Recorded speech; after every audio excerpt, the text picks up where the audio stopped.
Morning Prayer. Balaan og makagagahom nga Dios.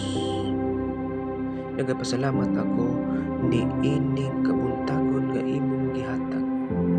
Ikaw akong gidayeg tungod sa imong pagkagamhanan, halangdon apan maluluyon.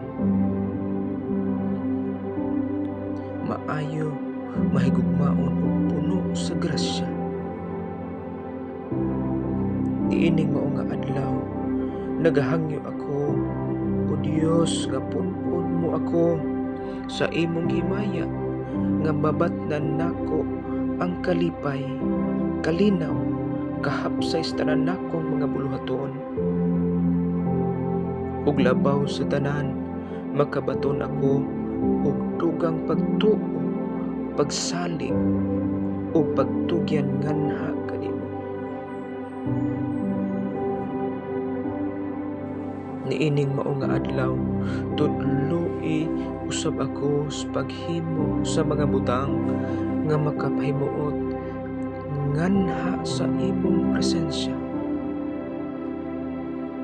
Diyahi ang akong mga kamot ug tiil sa tanan nakong pagabuhaton. Aron sa akong kadaogan niining mao nga adlaw, ikaw akong madayeg.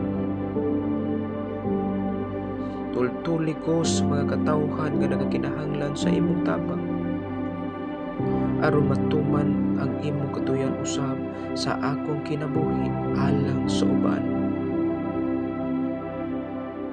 Ikaw lamang ug wala nay lain nga akong pasidunggan ni ining mao nga adlaw, O Dios, nga makagagahom nga naa sa kalangitan. Amen.